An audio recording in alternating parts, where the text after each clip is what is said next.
যে আফগানিস্তানের যে নিউ ওয়াইফ বিটিং ল, এটা নিয়ে আপনি আসলে বলবেন কেন? নানা ধরনের মতামত বা ইয়ে দেখা যাচ্ছে। আফগানিস্তানের ব্যাপারে আমি নিজে আমার যথেষ্ট অ্যানালাইসিস আছে। আমি মৌলিক একটা কথা বলে দিই।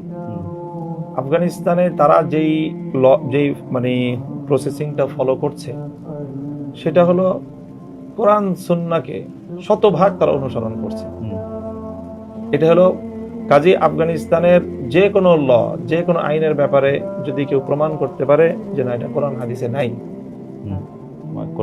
মানে ইসলামী শরিয়ার কোরআনে স্ত্রীকে, আমি কথাটা বলি, আমি মৌলিক কথাটা বলতেছি, কোরআন সুন্নাহ বিরোধী কোনো আইন তারা করেছে, এটা যদি সাব্যস্ত হয় তখন এটা অভিযোগ করা যাবে যে হ্যাঁ তারা একটা অন্যায় কাজ করেছে। ঠিক কথা বলেছেন। আমি কথাটা শেষ করি। জি, আপনি ঠিক। এখানে যেটা হচ্ছে সেটা হলো এই যে দেখেন, আমি বলি একটু, না আমাকে এই কথাটা বলতে দিতে হবে। জি, এটা আপনি বলেন। সেটা হলো যে একটা দৃষ্টান্ত দিই, মানে এটা রিপ্রেজেন্টেশনটা কিভাবে হয়। ধরে নেন একজন বাবা, আমি একজন বাবা, হ্যাঁ, আমার সন্তান আছে 4 জন। ঘটনাটা এমন ঘটবে যে আমি বেঁচে থাকবো, আমার সব সন্তানরা আমার চোখের সামনে মারা যাবে। এই ঘটনাটাকে 2 ভাবে ব্যক্ত করা যায়। এমন ভাবে বলা যায় যে আমি খুব উৎফুল্ল হব, আবার এমন ভাবে বলা যায় যে আমি বিমর্ষ হয়ে যাব। যদি বলা হয় ভাবে যে আপনার চোখের সামনে আপনার সব সন্তানগুলি মরে যাবে, জিনিসটা খুব খারাপ যাবে, আমার জন্য খুবই বেদনাদায়ক হবে। আবার যদি এভাবে বলা যায় যে আপনি অনেক দীর্ঘ হায়াত পাবেন, আপনার সকল সন্তানের পরেও আপনি বেঁচে থাকবেন।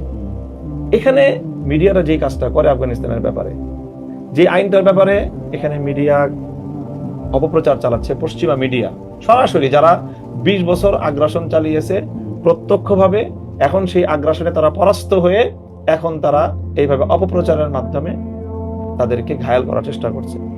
এখানে তারা যে ধরনের আইন করেছে সেটা হলো, যদি কেউ তার স্ত্রীকে প্রহার করে যদি এই ক্ষতিটুকু করে ফেলে যে অর্থাৎ তার শরীরে কোনো স্পট হয়ে গেল, সে জখম হয়ে গেল, স্ত্রী জখম হওয়ার কয়েকটা দৃষ্টান্ত এনেছে। যেমন জখম হয়ে যাওয়ার এক অর্থ হলো যে তার শরীরে একটা স্পট পড়ে গেল, অথবা তার কোনো হাড় ভেঙে গেল। অনেক সময় এমন আঘাত হয় যে শরীরে কোনো স্পট পড়ে না কিন্তু হাড় ভেঙে গেছে।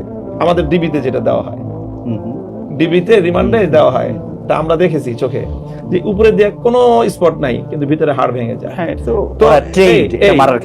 ওনারা আইনের মধ্যে এটা ফাইন্ড আউট করেছে যে উপর দিয়ে স্পট নাই, যেটা কোরআনে সরাসরি বলা আছে, হাদিসে সরাসরি বলা আছে, কিন্তু তুমি এখন আধুনিক যুগে এসে এমন কৌশল অবলম্বন করলা যে উপরে স্পট পড়ে নাই কিন্তু ভিতরে হাড় ভেঙে গেছে।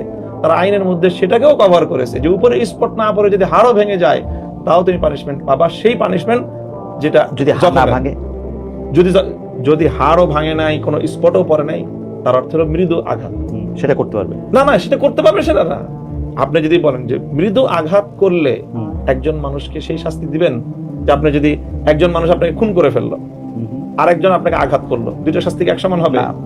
এখন যদি আপনাকে বলা হয় যে তুমি খুন করলে তোমার নামে মৃত্যুদণ্ড হবে, আপনি যদি এটাকে আপনি যদি এইভাবে শিরোনাম করেন যে খুন করার আগ পর্যন্ত অনুমতি দেওয়া হয়েছে, ব্যাপারটা তো এটা না।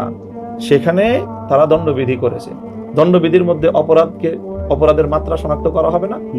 তো এই দণ্ডের জন্য অপরাধের মাত্রা এই দণ্ডের জন্য অপরাধের মাত্রা ঠিক করার অর্থ তো আর এটা না যে তার আগ পর্যন্ত অপরাধকে বৈধতা দেওয়া হচ্ছে। এটা চরম ভাবে পশ্চিমা মিডিয়ার ভয়ঙ্কর রকমের আমি যদি একটু বলি